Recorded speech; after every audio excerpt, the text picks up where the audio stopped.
بہت بڑا universal truth اللہ تعالیٰ نے ریویل کیا ہے سورہ الزخرف آیت نمبر 33 سے 35 میں، وَلَوْلَا أَن يَكُونَ النَّاسُ أُمَّةً وَاحِدَةً، اور اگر یہ ڈر نہ ہوتا کہ سب کے سب ایک امت بن جائیں گے، یعنی سب کے سب یعنی گمراہی کا راستہ اختیار کر لیں گے، ایک ہی گمراہی پہ سب جمع ہو جائیں گے،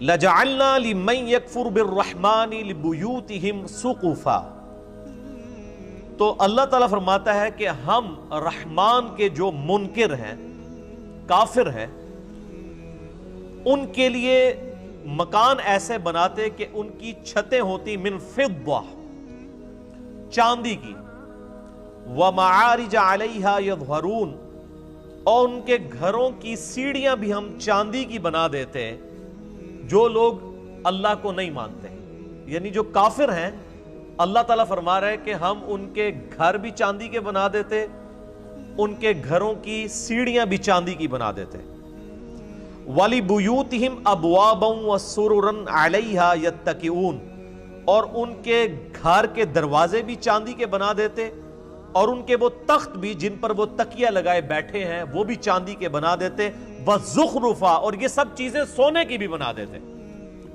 یہی لفظ ہے زخرف، جس کی وجہ سے اس سورت کا نام سورہ الزخرف ہے۔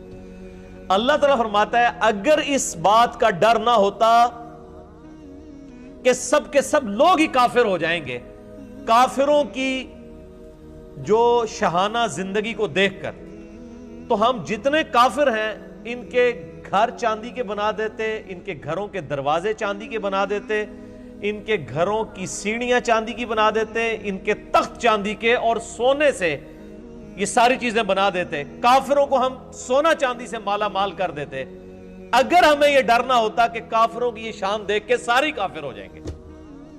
اندازہ کریں، وَإِن كُلُّ ذَلِكَ لَمَّا مَتَاعُ الْحَيَاةِ الدُّنْيَا، اور یہ سب کی سب رونق والی چیزیں، سونا اور چاندی، دنیا کی زندگی کا سامان ہے، وَالْآخِرَةُ عِنْدَ رَبِّكَ لِلْمُتَّقِينَ، اور آخرت تو تمہارے رب کے ہاں پرہیزگاروں کے لیے ہے، خدا سے ڈرنے والوں کے لیے، خدا کی شناخت رکھنے والوں کے لیے۔ یہ بڑی اہم ترین آیات ہیں۔ اللہ تعالیٰ فرماتا ہے کہ اگر ہمیں اس بات کا ڈر نہ ہوتا کہ کافروں کے سونا چاندی سے بنے ہوئے مکانات، سیڑھیاں، دروازے اور یہ تخت، یہ چیزیں دیکھ کے سب لوگ کافروں سے متاثر ہو کر کافر نہ ہو جاتے، تو ہم کافروں کو یہ سب کچھ عطا کرتے، یعنی اتنی بڑے لیول کی آزمائش ڈال دیتے کہ اہل ایمان پہ یہ آزمائش ڈالتے کہ اب بتاؤ اللہ کی طرف آنا ہے کہ شیطان کی طرف۔ تو ڈر یہ تھا کہ کافروں کی یہ شان دیکھ کے سب شیطان کا راستہ اختیار کر لیتے کہ اے جہاں مٹھا اگلا کس نے ڈٹھا، یعنی یہ دنیا کی لذتوں سے فائدہ اٹھاؤ، آخرت کس نے دیکھی ہے۔ تو اس چیز کا ڈر تھا، اس کے بغیر ہی لوگ رحمان سے غافل ہو چکے ہیں۔ آج کسی کے پاس دولت ہے تو لوگ کہتے ہیں دیکھیں جی اللہ کا بڑا فضل ہے اس کے اوپر، کوئی دنیاوی منصب ہے، اس کو وہ اللہ کا فضل سمجھ رہے ہوتے ہیں، حالانکہ یہ ضروری نہیں، فضل ہو بھی سکتا ہے اگر حضرت ابوبکر، عمر، عثمان و علی والی خلافت ہو، اور یہ اللہ تعالیٰ کی طرف سے آزمائش ہو سکتی ہے اگر جو ہے وہ آل امیہ اور آل عباس جیسی خلافت ہو، سو کالڈ، یا ملوکیت۔ تو ان آیات کی روشنی میں میرے بھائیوں یہ بات کھل کے سامنے آ گئی کہ اللہ تعالیٰ نے دنیا میں جس کو بھی کوئی مال و متاع دیا ہے تو وہ دنیا کی زندگی کے برتنے کا سامان ہے، اس کی بنیاد پہ اس کی آخرت کا فیصلہ نہیں ہونے والا۔ صحیح بخاری میں حدیث ہے، نبی صلی اللہ علیہ وآلہ وسلم نے فرمایا دو چیزیں ایسی ہیں جس کے بارے میں اکثریت انسانوں کی اکثریت غافل ہے، ایک صحت اور دوسری فرصت، یعنی اس کو انڈر ایسٹیمیٹ لوگ کرتے ہیں۔ صحت تو کسی وقت بھی جا سکتی ہے، تو جب تک صحت ہے اللہ تعالیٰ کو رسپانس کر لیا جائے، اور فرصت یعنی ٹائم کی اویلیبلٹی، اس کو بھی لوگ یعنی ضائع کرتے ہیں۔ پھر صحیح مسلم میں حدیث ہے، آپ صلی اللہ علیہ وآلہ وسلم نے فرمایا کہ دنیا اور آخرت کی مثال اس طرح ہے جیسے کوئی سمندر میں انگلی ڈبوئے، اس کے ساتھ جو پانی لگتا ہے وہ دنیا کی زندگی ہے، اور سمندر انفینٹ انلمیٹڈ آخرت کی زندگی ہے۔ یہ حدیث بھی آپ کو اس چیپٹر میں مل جائے گی۔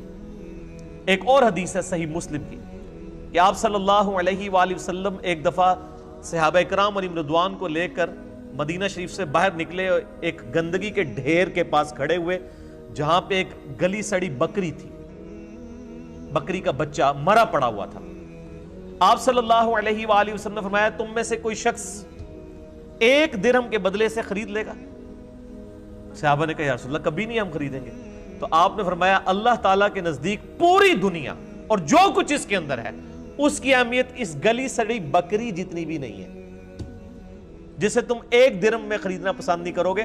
اللہ تعالیٰ، یعنی تم اسے پسند نہیں کر رہے، اللہ کے نزدیک دنیا اس سے بھی زیادہ حقیر ہے جس کے اوپر لوگ مرتے ہیں۔ پھر آپ صلی اللہ علیہ وآلہ وسلم نے فرمایا، صحیح مسلم میں یہ حدیث ہے کہ انسان کہتا ہے میرا مال میرا مال میرا مال، پھر آپ نے وہ سورہ تکاثر پڑھی، الہاکم التکاثر حتی زرتم المقابر، تمہیں مال کی کثرت کی طلب نے خسارے میں ڈال دیا یہاں تک کہ تم نے قبروں کا منہ دیکھ لیا، ان قریب تم جان جاؤ گے، ان قریب تم جان جاؤ گے۔ یعنی جب قیامت آئے گی کہ مرتے ہی قیامت قائم ہو جائے گی، اور پھر قیامت والے دن تم سے اللہ تعالیٰ نے جو نعمتیں دی ہیں ثم لتسألن یومئذ عن النعیم، ان نعمتوں کے بارے میں پرسش ہوگی۔ تو صحیح مسلم کے الفاظ ہیں، آپ صلی اللہ علیہ وآلہ وسلم نے فرمایا انسان کہتا ہے میرا مال میرا مال میرا مال، حالانکہ اس کا مال تو وہ ہے جو اس نے کھا لیا یا پہن کر بوسیدہ کر دیا، باقی جو کچھ بچ گیا وہ تو اس کے وارثوں کا مال ہے جو اس کے مرنے کے بعد بانٹیں گے۔ پھر بخاری اور مسلم دونوں میں یہ حدیث موجود ہے، آپ صلی اللہ علیہ وآلہ وسلم نے فرمایا ابن آدم کے پاس اگر سونے کی 2 وادیاں ہوں تو وہ تمنا کرے گا میرے پاس تیسری بھی آ جائے، اس کا پیٹ صرف قبر کی مٹی بھرے گی۔ پھر بخاری اور مسلم کی متفقن علیہ حدیث ہے، آپ صلی اللہ علیہ وآلہ وسلم نے ارشاد فرمایا انسان کے 3 دوست ہیں، ایک ہی اس کے ساتھ قبر میں جاتا ہے اور وہ اس کے اعمال ہیں، باقی اس کے 2 دوست باہر رہ جاتے ہیں، اس کے رشتہ دار اور اس کا مال، یہ باہر ہی رہ جاتے ہیں، قبر میں صرف اعمال جاتے ہیں جو اس نے کیے، نیک یا برے۔ پھر صحیح مسلم کی حدیث ہے کہ دنیا کی زندگی مومن کے لیے قید خانہ ہے اور کافر کے لیے جنت ہے۔ جو دنیا میں جنتیوں والی زندگی گزار رہا ہے وہ سمجھ لے کہ اس کی آخرت سٹیک پہ لگی ہوئی ہے۔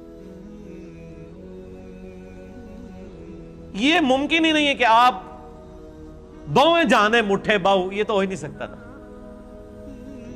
یعنی دنیا کی کاسٹ پہ ہی آپ کو آخرت ملنی ہے، جو سورہ توبہ میں آیا کہ ہم نے مومنین کی جانیں اور مال جنت کے عوض خرید لی ہیں، جان بھی خرید لی مال بھی خرید لیا، تب جنت دیں گے، سورہ توبہ میں آتا ہے۔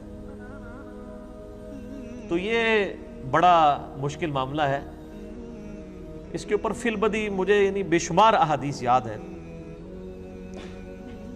اس کے علاوہ صحیح مسلم میں ایک حدیث ہے کہ آپ صلی اللہ علیہ وآلہ وسلم نے فرمایا اللہ تعالیٰ نے دوزخ کو شہوات سے ڈھانپ رکھا ہے، دنیا کی لذتوں سے، اور جنت کو ڈھانپ رکھا ہے ناگوار چیزوں سے، یعنی دنیا کی پریشانیاں مصیبتیں۔ یہ صحیح مسلم میں حدیث ہے، اور اس کی ایکسپلینیشن ہے ابو داؤد میں، ترمذی میں اور سنن نسائی کے اندر، کہ آپ صلی اللہ علیہ وآلہ وسلم نے ارشاد فرمایا کہ جب اللہ تعالیٰ نے جنت کو پیدا فرمایا تو حضرت جبرائیل علی نبینا علیہ السلام سے کہا کہ جاؤ جبرائیل جنت دیکھ کے آؤ۔ دیکھ کے آئے، اللہ نے فرمایا کیسا پایا جنت کو؟ کہا یا اللہ بڑی خوبصورت ہے، مجھے نہیں لگتا کہ کوئی شخص بھی ایسا ہوگا جو اس جنت میں جانے کی کوشش نہ کرے، وہ تو تن من دھن لٹا دے گا۔ اللہ نے فرمایا اچھا ایڈا ہی شوق ہے، اے بریکٹ اچ۔ پھر اللہ تعالیٰ نے جنت کو دنیا کی ناگوار چیزوں سے ڈھانپ دیا، یعنی دنیا میں تکلیف آئیں گی، پریشانیاں آئیں گی، پھر شریعت کی پابندیاں، حلال و حرام کا فرق کرنا، نمازوں کی پابندی، حقوق العباد کا خیال رکھنا، کتنی تکلیف ہے۔ روزانہ 5 وقت کی نماز پڑھنا کوئی آسان کام؟ ان ساری چیزوں سے اللہ تعالیٰ نے نا جنت کو گھیر دیا. یعنی جو یہ ہرڈلز، آبسٹیکلز یہ کراس کرے گا وہ جنت تک پہنچے گا. اور جبریل سے کہا ذرا آپ جنت کو دیکھ کے آؤ نا. وہ دیکھ کے آئے نا, ان کا یا اللہ مجھے نہیں لگتا آپ کو بندہ جنت میں پہنچنے میں کامیاب ہوگا. ایڈے کڑگے لا چھڑے نے, پنجابی کہتے ہیں کڑگا, آنکڑے لگا دیے پہنچنے کے لیے. اتنی ہرڈلز, اتنی آبسٹیکلز, مجھے نہیں لگتا آپ کو جنت میں پہنچنے میں کامیاب ہوگا. یہ حضرت جبرائیل فرشتوں کا سردار کہہ رہا ہے. پھر اللہ نے فرمایا اچھا ذرا دوزخ کو دیکھ کے آؤ, جہنم کو دیکھ کے آئے. کہا یا اللہ اتنا سخت عذاب, مجھے نہیں لگتا کہ کوئی بندہ ایسے عمل کرے کہ وہ دوزخ میں جانے کے لیے کوشش کر رہا ہو. توبہ توبہ توبہ, ایڈا سوکھا ہے. اللہ تعالیٰ نے فرمایا تھوڑی دیر کے لیے, یعنی ان کو سٹے کروا کے, اور دوزخ کو ڈھانپ دیا دنیاوی شہوات سے, دنیا کی لذتوں سے, اور فرمایا اب جا کے ذرا دیکھو. جبرائیل علیہ السلام جب دوبارہ گئے دوزخ کو دیکھنے کے لیے, کہ دوزخ تو ہر بندہ ہی پہنچ جائے گا سلپ ہو کے, اتنی زیادہ یعنی اللہ تعالیٰ نے اس کے گرد لالچیں رکھی ہوئی ہیں. دنیا کی ساری آسائشیں, دنیا کی ساری لذتیں, دنیا کی ساری عیاشیاں یہ گھیر گار کے انسان کو دوزخ میں لے جانے والی. تو جبرائیل علیہ السلام نے کہا یا اللہ مجھے نہیں لگتا کہ اب کوئی شخص دوزخ سے بچ پائے گا. تو نے ایسے ہی معاملات کر دیے کہ لگتا ہے سارے دوزخ میں چلے جائیں گے. یعنی وہ جبرائیل جو تھوڑی دیر پہلے ایک سٹیٹمنٹ دے رہے تھے 180 ڈگری بدل گئی. کیوں بدل گئی؟ کیونکہ جبرائیل علیہ السلام نے طارق جمیل صاحب کے لیکچرز نہیں سنے ہوئے تھے. میرے بھائیوں, خدا بڑا ڈاڈا ہے, خدا کا کبھی ایک رخ بیان نہ کرے. یہ یعنی میں نے گھر تو نہیں, یہ ساری حدیثیں بخاری مسلم سے ہیں, یہ کوئی قصہ کہانیاں تو نہیں صوفیاء کی کتابوں کی لکھی بھی میں بیان کر رہا ہوں, یہ بخاری مسلم بیان کر رہا ہوں. یہی وجہ ہے صحیح بخاری میں حدیث ہے, نبی صلی اللہ علیہ وآلہ وسلم ایک چوراہے کے پاس سے گزرے, کچھ صحابہ کہہ کے لگا رہے تھے, ہنس رہے تھے. آپ رک گئے, آپ نے فرمایا جو کچھ میں جانتا ہوں اگر تم جانتے ہوتے تو بہت کم ہنستے, زیادہ رویا کرتے. آج مجھے ایک بھائی پوچھ رہے تھے جی, وہ طارق جمیل صاحب کہتے ہیں کہ آج کل کچھ نوجوان مبلغین ہیں, انہوں نے لوگوں کو یعنی خدا سے دور کر دیا, ایک تھانے دار کا کانسیپٹ دیا ہے خدا کے بارے میں. یہ تھانے داری والا معاملہ نہیں ہے میرے بھائیوں, یہ خدا کا وہ تعارف ہے جو قرآن کے اندر ہے, جو اللہ کے محبوب صلی اللہ علیہ وآلہ وسلم نے ہمیں کروایا ہے. پورے قرآن کے اندر قرآن کا جو مزاج ہے اس میں کہیں یہ بات نہیں آئی ہے کہ آپ اللہ کے نافرمان ہو اور ڈٹے رہیں اور اللہ معاف کر دے گا. Not at all. ہمیشہ یہ ہے کہ جس شخص نے اللہ کی طرف رجوع کیا, توبہ کی, اپنی اصلاح کی, پھر اللہ تعالیٰ کو غفور رحیم پاؤ. یعنی اس کے اوپر درجنوں آیات ہیں. میں نے مسئلہ نمبر 18 توبہ اور گناہ کبیرہ کے اوپر, اس میں یہ ساری آیات ڈسکس کی ہیں, جسے شوق ہے تو وہ دیکھ لے. تو یہ بڑا کریٹیکل ایشو ہے.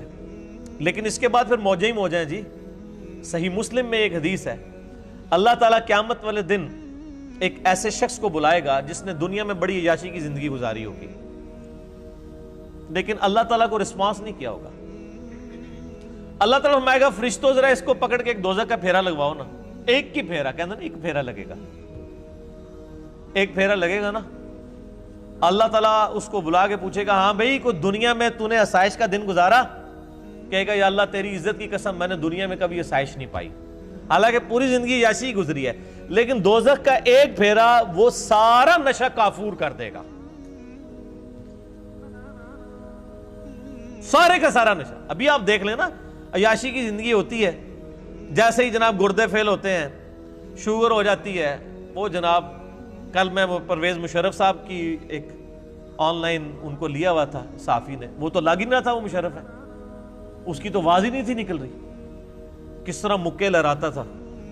اور اب مجھے تو پہلے لگا شاید کوئی عورت بول رہی ہے, پھر میں نے غور سے دیکھا, میں نے کہا تو مشرف صاحب ہے, آواز بھی بیٹھ گئی. یہ وقت کے ساتھ ہر چیز کافور ہو جاتی ہے. تو اور پھر اسی مسلم شریف کی حدیث میں آتا ہے کہ اللہ تعالیٰ کہے گا کہ اس شخص کو بلاؤ جس نے دنیا میں بڑی مفلسی کی زندگی گزاری لیکن مجھے رسپانس کیا, اور فرشتوں ذرا اسے ایک جنت کا پھیرا لگاؤ نا. وہ ایک پھیرا لگوائیں گے نا، پھر اللہ پوچھے گا اوے دنیا میں کوئی تکلیف دیکھی؟ کہے گا یا اللہ تیری عزت کی قسم کوئی تکلیف نہیں دیکھی۔ اگر یہ ہمیشہ کی کامیابیاں مجھے ملنی تھی تو وہ تکلیف ہی بھول جائے گا۔ دنیا میں بھی ایسا ہی ہوتا ہے کہ انسان کو جب اپنی محنت کا پھل ملتا ہے تو انسان کو وہ، یعنی میں اکثر کہتا ہوں کہ ہم یونیورسٹی لائف کے اندر کتنی مشکل سے پڑھتے تھے، میکینیکل انجینئرنگ کے دوران پوری رات جاگ کے فجر پڑھ کے سویا کرتے تھے، آج ہمیں یاد بھی نہیں ہے کہ ہم نے وہ 5 سال کس تکلیف میں کاٹے ہوئے ہیں۔ حالانکہ یہ آسائش بھی ختم ہو جانے والی ہے، اصل زندگی تو آخرت کی ہے۔ اور یہ ایک کانٹے کی بات ہے جو سارے صحیفوں میں اللہ تعالیٰ نے قرآن حکیم میں فرمایا سورۃ الاعلیٰ میں، بل تؤثرون الحیات الدنیا، تمہارا اصل مرض یہ ہے کہ تم دنیا کی زندگی کو ترجیح دیتے ہو، والآخرۃ خیر وابقیٰ، جبکہ آخرت بہتر بھی ہے اور ہمیشہ رہنے والی ہے۔ ان ھذا لفی الصحف الاولی، یہی ایک کانٹے کی بات، یونیورسل ٹروتھ، پچھلے سارے صحیفوں میں، ساری آسمانی کتابوں میں ایک ہی کانٹے کی بات تھی، ان ھذا لفی الصحف الاولی صحف ابراہیم و موسیٰ، چاہے وہ قرآن سے پہلے ابراہیم علیہ السلام کے صحائف ہوں یا موسیٰ علیہ السلام کے، ایک ہی کانٹے کی بات تھی کہ دنیا کی زندگی عارضی ہے، اصل زندگی آخرت کی ہے۔ تو اس ٹاپک پہ یعنی بے شمار بولا جا سکتا ہے، میں اس ٹاپک کو یہیں پہ کنکلوڈ کرتا ہوں اس حدیث پہ جو بخاری اور مسلم دونوں میں ہے۔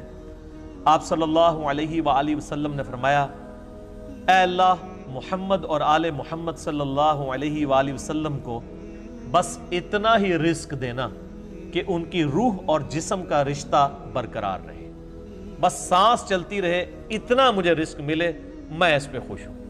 نبی صلی اللہ علیہ وآلہ وسلم، بخاری و مسلم۔